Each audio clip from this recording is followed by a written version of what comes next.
to be guarding New York City, but the New York City was like kind of far away. Like you'd want to be a little closer if you're guarding New York City.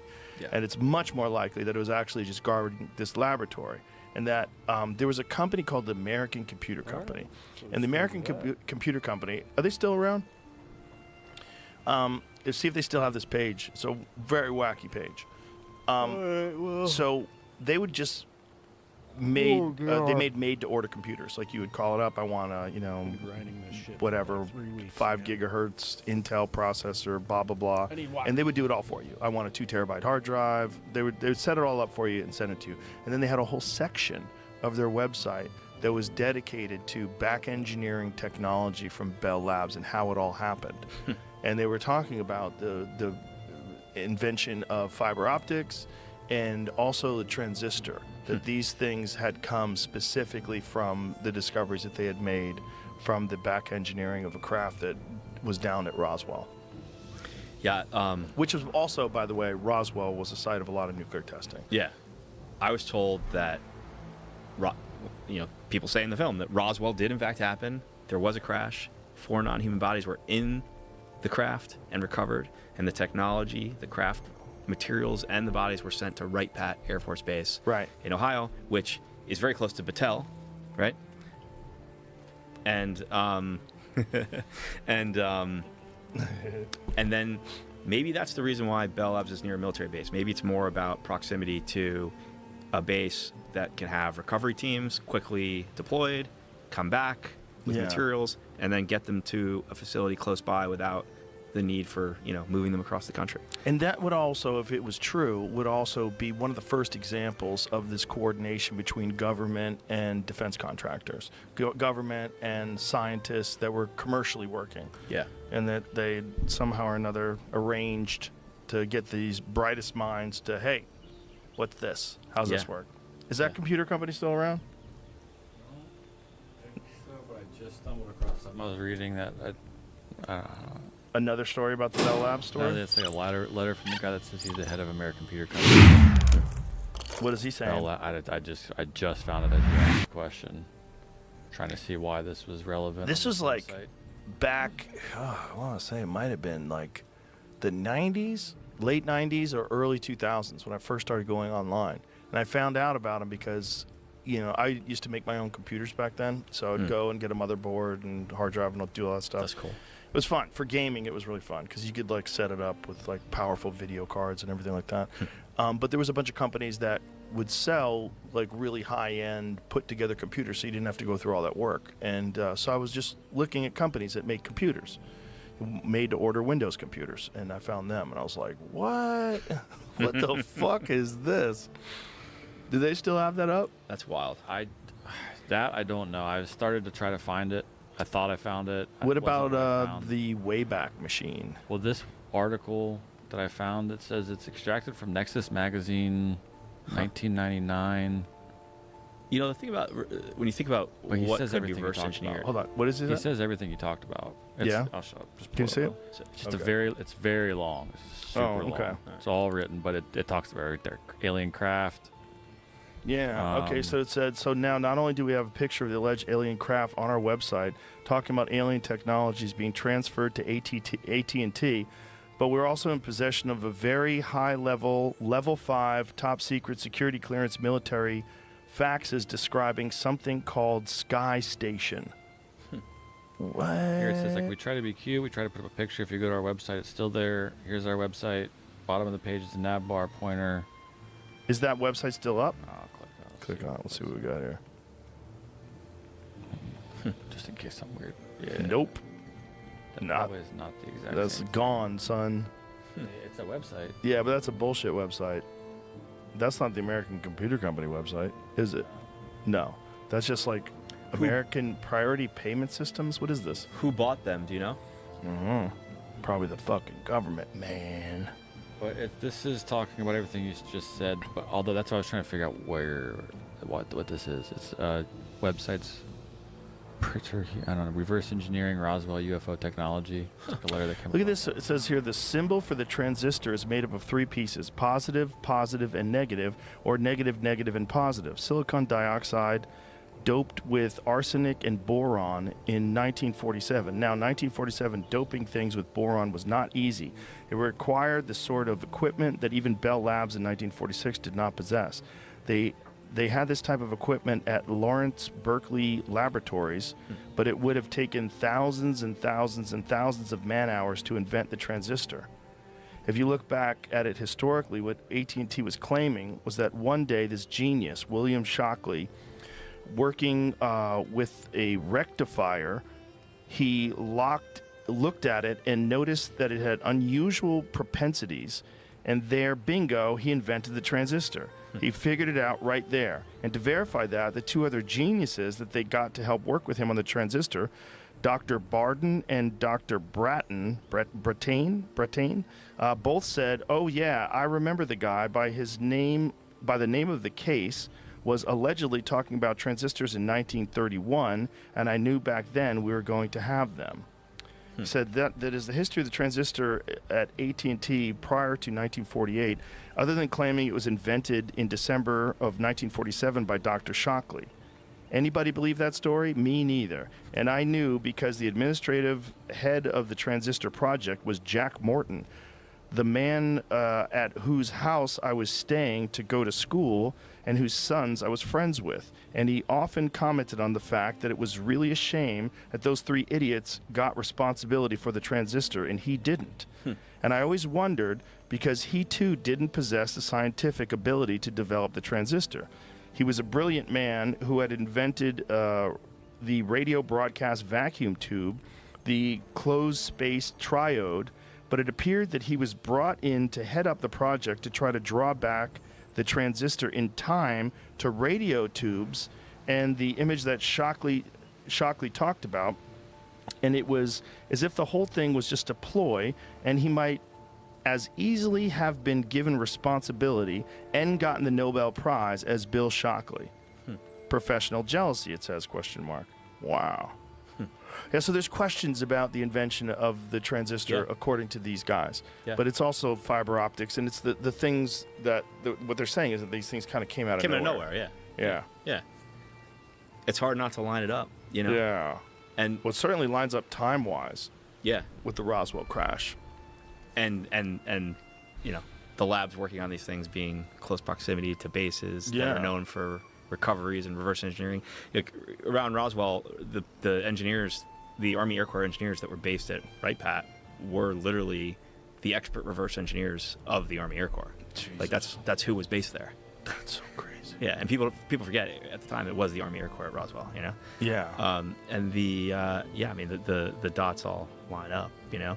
The other thing to think about with what technology has been cracked is just because we haven't seen it yet doesn't mean they didn't crack it. Like typically, you know, if you just look at like aerospace, like fighter jets and stuff, our black projects are like 30 years out. Mm-hmm. You know. Right. So. Right. They might have come up with something truly extraordinary. Is it 30 years out? 10 people know about. Thinking about it in like 1990 and 2000 times, or is it 30 years out now? Because technology is obviously moving at an exponential pace. I mean, but is it really still? Because 30 years from now, I feel like we have a digital god. Yeah, no, so I can't believe that they're 30 years out. It's 30 for sure. Really? Yeah. And multiple intelligence officials have told me. Even the people who are not dealing with UAP, they're just working at like Defense Intelligence Agency. They're like aerospace experts. They're looking at they have to be aware of our black projects that are 30 years out and adversaries projects that are 30 years out.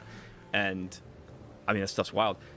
I talked to a very senior intelligence official who is in his 80s, who in the 70s, mid-70s, was working on quantum entanglement for the CIA.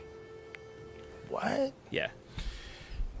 So no one heard about quantum entanglement, I think, until like 15 years ago. Yeah. So how was he working on quantum entanglement? Didn't get into the details. That was the headline I got, and it's a super serious guy.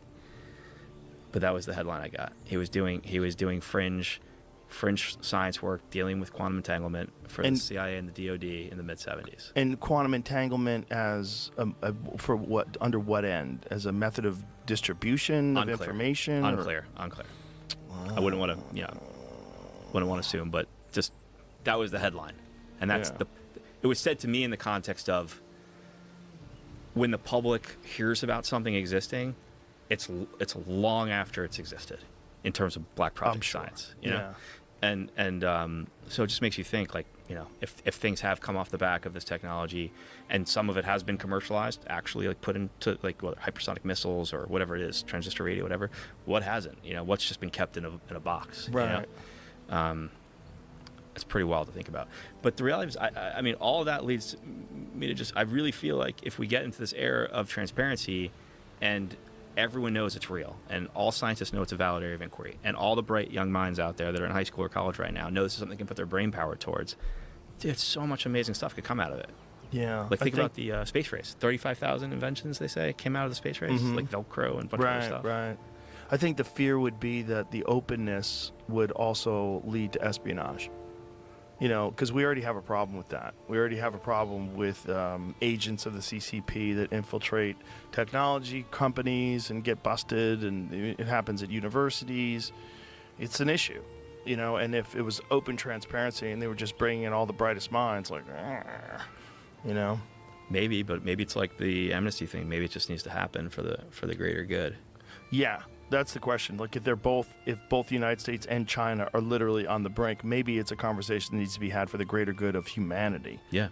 You know, that this notion that we are the only intelligent life that we've so far observed in the universe is a lie. Yeah. And that where they come from, whether they're interdimensional or whether they're interstellar or whatever they are, there's something other than us that's more advanced than us that can do things that we can't do, and that we've learned from them. Yeah. And despite our differences, we have a lot in common in this situation, in that we're all in it together. That's the Reagan speech. Yeah. Yeah, that famous Reagan speech at the UN. The two famous president speeches that I now look through, you know, I look at it in completely different ways. Reagan's speech at the United Nations, where he says, I often think, you know, despite our differences, what will unite us is a threat from outside this planet. Yeah. You know, that brought us all together and remind us of our common bonds as humans, you know? But the other speech, well, first of all, on that one, why do you often think that, Ronald Reagan? Right. Why is Reagan saying that? You're the president. Why are you often thinking this? Gave so many people hope, so many dorks like me. Like, yeah, maybe really.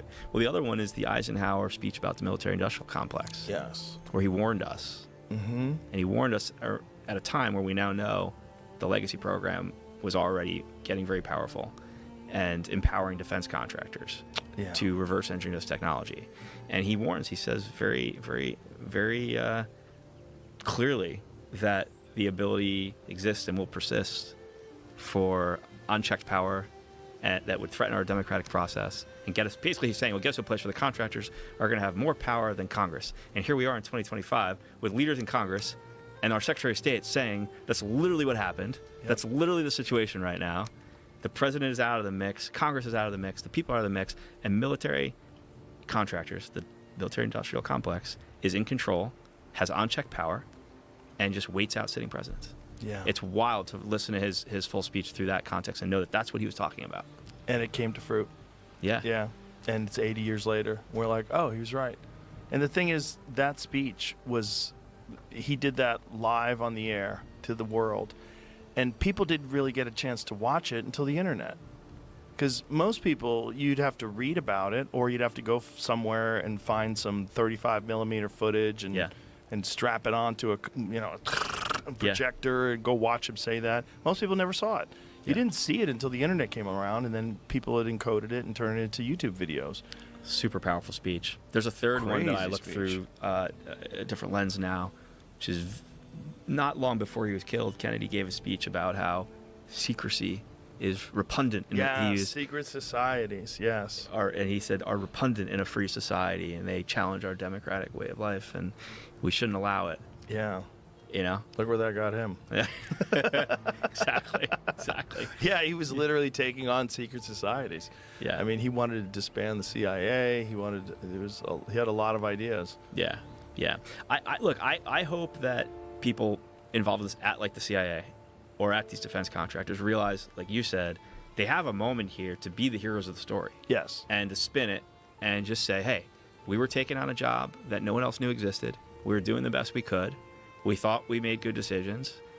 Like any war, there's casualties of war, right?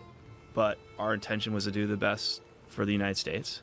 And we want to come out and tell everyone what we've learned in a safe way where we can share some information educate the base, the public with the base facts, and then keep the rest classified for national security reasons. These people would all just be, Heroes. They'd go down in history. We would be stunned, though. I mean, the United States, I think if these people are telling the truth, the full extent of this cover-up was ever revealed, we would probably be baffled. Like, wow. Like, they lied for so long. They covered up so much. And then there would be the anger at the misappropriation of funds and a lot of finger-pointing. And then there would be the very real problem of defense contractors getting access to back-engineered equipment where other defense contractors were not.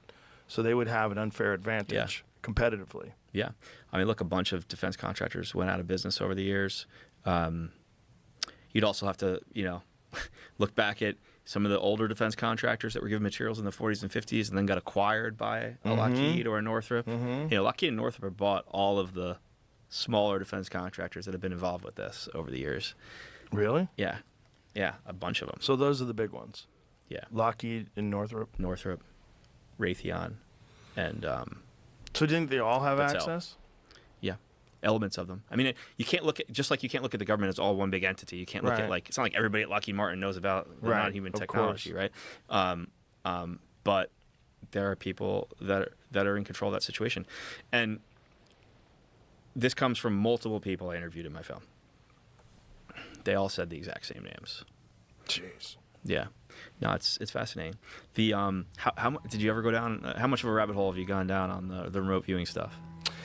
I've gone down a few rabbit holes. Yeah, it's fascinating what they have actually been able to do with it. The Hal Puthoff story about the crashed Soviet craft that they found, that this remote viewer guy found, like within a 3-mile radius, located it exactly. Jimmy Carter put a statement out about it. Yeah. There's audio of Jimmy Carter telling that story. See if we can find that. It's wild, man. Yeah, we'll try to find that because that is pretty crazy. The thing that I find the most fascinating about it, aside from just it's real, is the connection with UAP. And there are people who have had UAP encounters and then end up with these abilities to remote view. And that is wild. So it's a biological effect of an encounter. Yeah, there's a big book that I've been a part of developing that's going to come out next year. It's a memoir. It's been publicized a little bit under a pseudonym. Scott Andrews is the name, but that's not his real name. He was a intelligence official who, as a kid, had a UAP encounter, and then late in life had a medical issue that no one could explain, and then they found that he had these like amoebas in his body that should have killed him. Like, there was no reason why he should be alive. And he had an immediate brain surgery, and after he had the brain surgery, when he was healing, certain memories started to come back, and all of a sudden he was able to remote view. And he didn't understand what he was doing. He talked to some other intelligence officials who told him, what you're doing is called remote viewing. People are trained to do that. But he was doing it like he had done it before. Like Jason Bourne, these skills are coming back, right? And around that time, he found, when he was healing, he's out of the hospital, he found a locked file cabinet in his father's office. His father had passed away. In the cabinet was a bunch of files about his life, organized by the year, and amongst the files were his enlistment paperwork in the U.S. Air Force as a child, like 12 or 13 years old, which is not legal. Yeah. And then his honorable discharge at 18. And the service code was Space Intelligence Communications. And the base was the old Space Force base, like straight up real documents. And then he went to his mother, who was still alive, and said, do you know anything about this? And she said, I don't know anything about it, but she's like, do you remember when you were a kid and you saw that UFO? And he didn't really remember. She starts jogging his memory. She said, you saw this UFO come out of this lake, I think it was a lake or a pond. And he's like, I do remember. She's like, remember you ran home and you told me and Dad? And she said, all I know is the next day, like, those men from the Air Force came to talk to you with your dad. And then I never heard anything else about it. And so where this story goes is unpacking this connection between UAP encounters and, while there's some biological effects that are bad, there are some that are also like, if you call it a gift, I don't know if you'd call it a gift or a curse, but like unlocking a potential. Unlocking perhaps. a potential is a great way to put it. Yeah, and then the Air Force being, the story also unveils how on top of it the Air Force is. So they went and recruited this young kid and his father to become part of a secret program where we still don't know exactly what he did, but he was used for this ability, and the service code was Space Intelligence Communications. And it's a wild story. There's a lot more to it. I could talk to you about it for like 4 hours, but it's one of the most mind-blowing stories ever. This specific person is extremely high-ranking. Like, his resume reads like a movie character. It's like, it's bonkers. He's like, you know, at one point he was running like I don't remember the exact title, but essentially he was like running counterterrorism for North America. He's like a really high-level dude, and he ended up getting, because of his stature in the intelligence community, he ended up getting help from people in the Department of Defense to piece together this hidden past he has, and he actually is in the process of getting approved for anonymous health injury status from the Secretary of Defense. So this program that he was involved in as a child, does he have any recollection? No recollection. His wife was like a gumshoe detective about it. She starts calling. They see in the files there was records of days of school he missed, excused absences, for huge periods of time. I don't remember exactly whether it was weeks or months, but it was huge periods of time. So his wife calls the school and starts digging and asks, you know, what was your policy back then? Like, would someone have had to repeat a grade if they missed this much time? And they said, absolutely, unless you had a really good reason or some sort of like serious medical excuse, like you would have been held back. He was never held back. He has no memory of missing all these days of school. His friends that he grew up with don't remember it, but there's all this documentation of it. His friends don't remember him not being at school. No, that seems they inquired. Weird, right? Yeah, totally weird. Totally weird. So has he undergone hypnotic regression? He hasn't done that. He's been dealing with a lot of serious medical issues, like very serious, like almost dying multiple times from a lot of these. The correct word, by the way, is parasites. I think I said amoebas. Parasites. He had parasites in his body that almost killed him multiple times. What kind of parasites? There was 7 different parasites that he and his doctor said. His doctor told him would have killed him within a month. I don't remember the exact names. I wouldn't pretend to be a medical scientist or anything like that. Does he have any suspicions as to how he acquired these parasites? Yeah, he thinks that whatever program he was involved with did bizarre experiments. That's what he thinks. And he thinks that he was supposed to not remember any of this, and when the parasite issues caused brain surgery, the memories came back. Jeez. Yeah, and he ended up. There's a lot more to the story after he started socializing what he was experiencing. There were multiple attempts on his life that have been documented and investigated by real intelligence agencies. And he's like a serious dude, and he's doing his tell-all memoir. It's a really great book. It's almost done, and Simon Schuster's going to publish it next year. So there's multiple attempts on his life because of which does he have an understanding? Like, was he threatened? He thinks it's because what he was involved with was supposed to stay in the past. He wasn't supposed to remember it. When he was a child? Yeah. No one wants. And so they want to kill him? Essentially. Wouldn't that make it even more suspicious? Well, depends on how you're. Yeah. No, probably not. Probably not, because they could just get away with it. Yeah. What kind of attempts on his life? Directed energy weapons. What? Yeah. Yeah. Like how? The guy was having actual symptoms of a directed energy weapon attack, and he knew what those circumstances were from his career. He knew these were symptoms of that, and a proper investigation was done by real authorities, and they found evidence of it, like etching in the windows and etching in the windows. If a directed energy weapon goes through glass, it causes etching in the windows. So they were literally physically targeting him with something from a drone, from space. Who knows?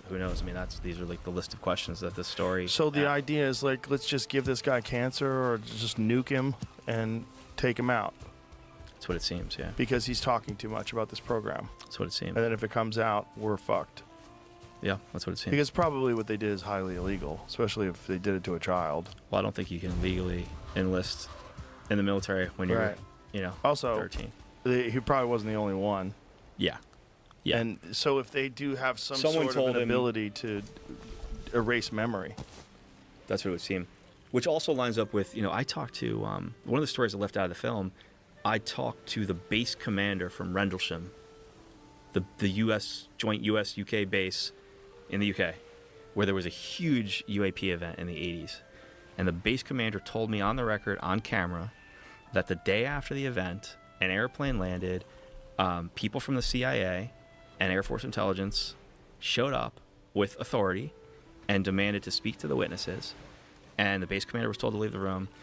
He didn't know until years later that all those servicemen that experienced this, they were all told to share the details, and they were given a drug. I think it was called, is this correct? Sodium pentothal? Is that how you say it? Pentothal? Yeah, Is that it? That's the truth serum, right?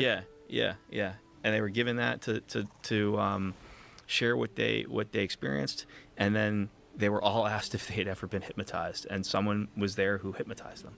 As crazy as that sounds. Wow. This is the base commander telling me this on camera to my face. Well, he also said they took away something in crates the next day on this airplane, and he never got clarity on what it was.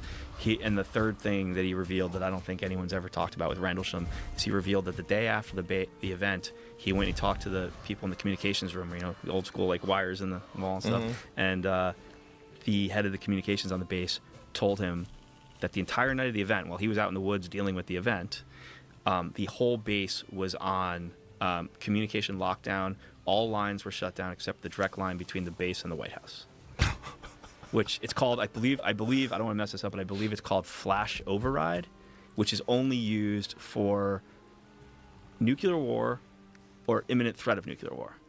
So like the most extreme circumstances where you need a direct line between the base and the president. Whoa. Yeah.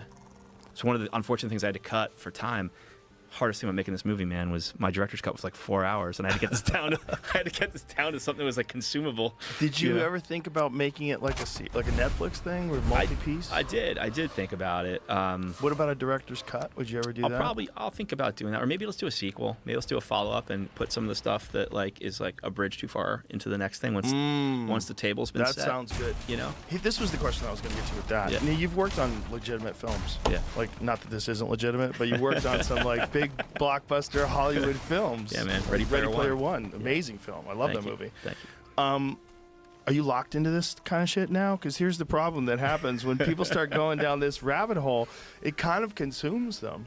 Look, it's definitely been a consuming endeavor, this movie. I mean, this thing has consumed my life for 4 years, and I had to, it's a whole nother conversation, but I had to make this movie in secrecy because at the offset, when I started getting real intelligence officials to lean in, they told me to my face, they're like, it's not in your best interest to promote the fact you're doing this. Don't announce people doing it. Don't let the world know about it until you put a trailer out. There's going to be people who are going to try to cause problems for you. So I had to make this in secrecy. I ended up doing posts out of my house, which my fiance is a saint. Allie Feinstein is a saint for putting up with that. Did you have a crew at your house doing all the posts? Yeah, wow. And it was so you had to do it on the sneak. All consuming, and wow. And yes, this topic is a rabbit hole you become consumed with. Look, I'm still gonna do movies and TV shows that have nothing to do with UAP for sure, and I'm developing some, and I think I'll probably make some next year. But at the same time, I want to do more in this space and these adjacent spaces. Like I'm doing. Like I mentioned, Jay Stratton's book I'm working really hard on. I'm also going to develop a series based on Jay Stratton's life, which is this remarkable 16-year rabbit hole of investigating non-human intelligent life and UAP for the U.S. government. I'm working with some other people that are in my film on their life stories. And then the book I just told you about, that crazy remote viewing story, yeah, I'm developing a movie about that. Like a fiction, like a dramatization? Yeah, picture like the vibe of The Insider, the Russell Crowe Al Pacino movie, but with that story. Like that kind of vibe, Who right? do you want to play that guy? Do you got someone in mind? I have a few people in mind. Don't want to say too soon. There's a few what people about in Russell mind. Crowe? Russell Crowe would be amazing for it. And he's really into the topic. Oh, yeah. He's really into the topic. And he's only interested in doing interesting things now. Yeah. You know? Yeah, he's got all the money in the world. He'd be amazing for it. There's a lot of good ideas for that one. But I do want to still do, stuff outside this topic for sure. I'm really fascinated with the remote viewing topic. I think I have a desire to do, in the same way that the age of disclosure is the definitive doc on what we now know that can be lawfully disclosed about UAP and non-human intelligent life. I really want to try to endeavor to do that version of the remote viewing story. That would be amazing. Like the super credible, non-sensational. It's got the coolest setup. Here's the setup for this thing. So Hal Puthoff's working for the CIA and the DoD in the mid-'70s. He's doing some spooky stuff, fringe science work. His CIA handler, who's his best friend and was in his wedding party, comes into his office, knocks on the door, and says, "We've got a problem we need your help with."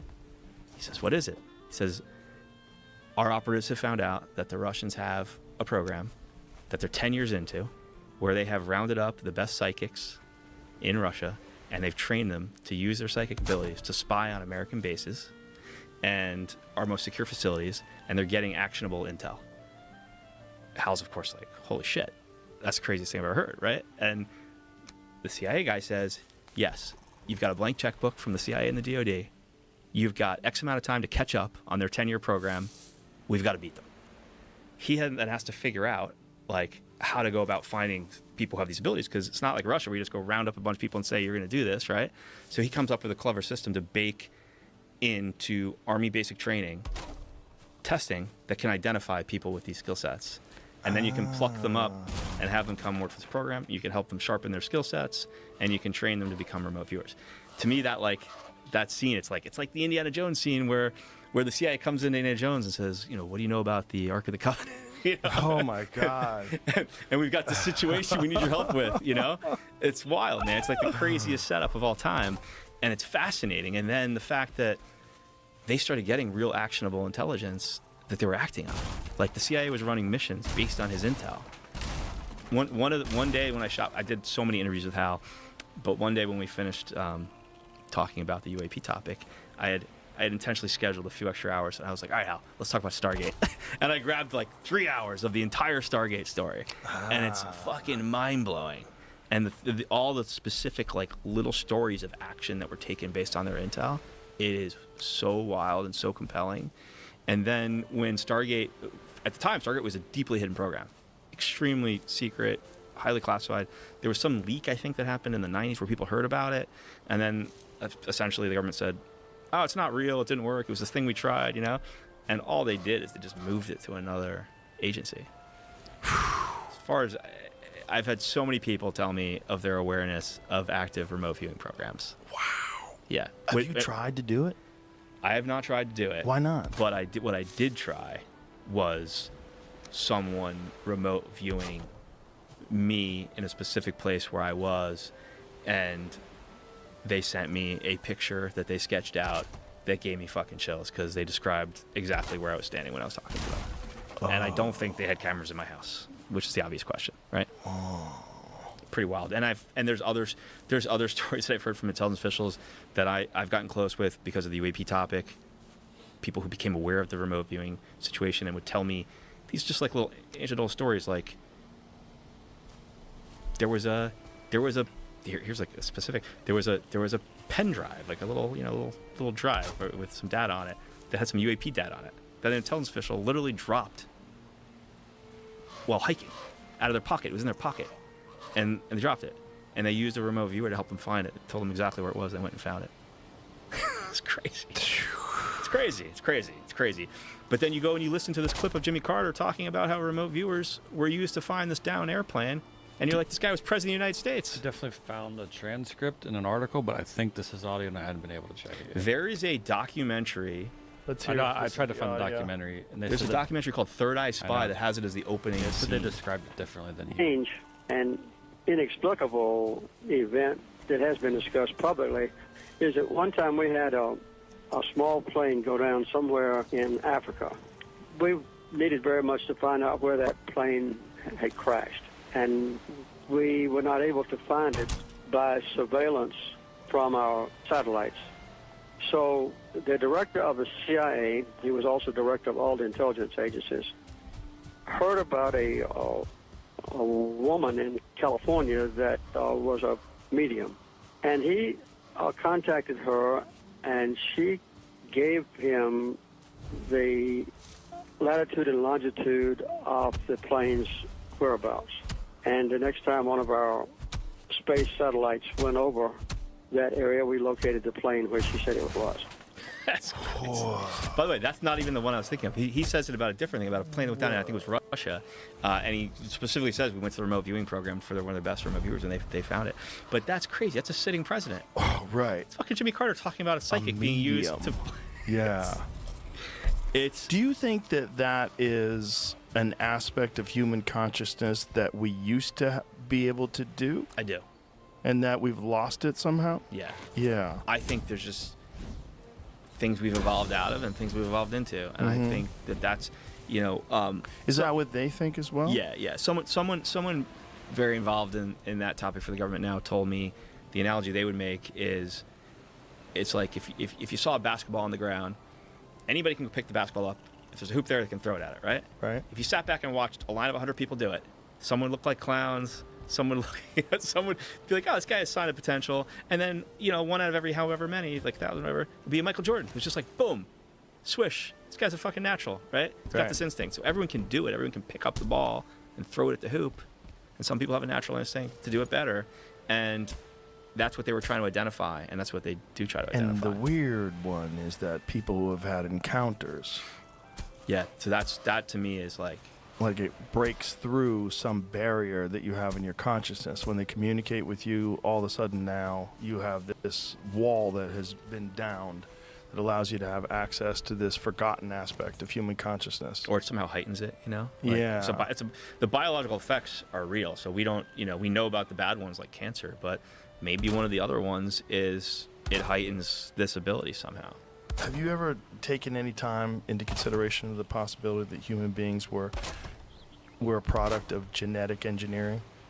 I mean, it's kind of impossible to go down this rabbit hole and not have the thought of, are we just all is this a big experiment? Right. You know, and one day the experiment will end. Or not even just an experiment, but an aiding in a process. Yeah. Like they recognize a process where there's bipedal hominids of various intelligence, and they accentuate that.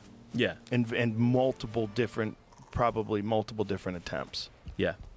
I mean, I've definitely thought about it, and it would explain a lot. You know, there's all these missing gaps in our history. Well, that's also the weirdness of the Book of Enoch. Yeah. The Book of Enoch is essentially describing watchers who come down from the sky and mate with women. Yeah. Well, if you told that story for 1,000 years, and the real story was they came down, they got a hold of human babies and human mothers and introduced genetics that were alien into these children, that would be like they mated with women. Yeah. It would be kind of the same thing. Yeah. You know, and created... Well, they talk about the Nephilim giants who destroyed everything, but that's kind of us. Well, the other thing that makes me think of is a number of the people who have seen crafts, and it's Jay Stratton and Lou Elizondo say it in the film, that the craft at Roswell had hieroglyphics on it. Some kind of ancient writing. And they actually, I didn't put it in the film, but they talked about how when they learned that to be a fact, they spent a ton of time researching ancient texts and trying to find a match. And they couldn't find it. And the closest thing they could find was some old biblical text. But whose hieroglyphics were these? What was that from? You know? It's wild, man. Well, how much would you give to see one? To please, I'll stop making documentaries. I won't talk to nobody. I know. Just show me. Just take me into the hangar and show me this fucking thing. That's Give what me Spielberg says. 40 Spielberg minutes. says he's, you know, all these years, the guy made Close Encounters, he made E.T., you know, War of the Worlds, TV shows about it, and never seen one. And, you know. Have you had anything that you've ever seen that you thought was weird? Yeah, I have. I actually out in Ojai, my fiance and I were laying on a blanket while I was making this movie, looking at stars, and saw what looked like a satellite. At first, I thought it was a satellite going slow, and then this thing just fucking rocketed off, way up there. All it looked like was a star, but it was not a star. It was not a satellite because it moved super fast and just darted across the sky. Out of nowhere. Yeah, up right above the Topa Topa Mountains in Ojai. And then I actually the next day we said to the staff, we were on those little golf carts drove across this hotel property, and we told them we saw, and the guy goes, yeah, not gonna lie, we see that stuff a lot out here. I was like, wow. Whoa. Fascinating. Yeah, but that's the only thing I ever saw. other stuff where I'm like witnessing firsthand the craziness of this cover up. One of the interview subjects I had at my house in Los Angeles, prepping for an interview. We're in the middle of, we're sitting in my living room. I live in the suburbs of Los Angeles, and what happened is not normal. Heard a very loud helicopter, ran outside, had my phone on me, look up, and there's a black helicopter right above my house. And the guy comes out of the house and looks up, and then without missing a beat, I always remember this. He's like, yeah, that'll happen. I'm like, what? What the hell did I just get into? You know? So they're essentially letting you know that they know. Yeah, there's been a bunch of moments like that. Like, yeah, letting you know. That's the message. I immediately asked people on the Senate Intelligence Committee and Senate Armed Services Committee about that, if I should be worried. They're basically like, they're just letting you know that they're aware of what you're doing. It's them sending a message. They're watching you. Try not to cross any lines. They're like, that happens to everybody on the Intelligence Committee. I would imagine that those people, though, kind of want you to succeed. Like, in a even weird if way, they're I think letting they want you to succeed in a way where you're not crossing any lines. And look, I went to great lengths. No one says anything classified on camera for me. There's none of that. I don't want to be. I want any part of that. Right. Right. They only share what they lawfully can. And I think that, you know, I assumed after that every phone call and every email was being observed. Oh yeah. And not only did I assume that, but I was told to assume that. Yeah. You know? I'm sure. Yeah, the people on the... So there's a guy, I'll give him a shout out, John Estridge, who was on the Senate Intelligence Committee staff. He was a senior staffer for Rubio. He was the guy who really led the charge on looking into this topic for Rubio and Warner on the Senate Intelligence Committee staff. He was extremely supportive to me behind the scenes. Helped vet people for me.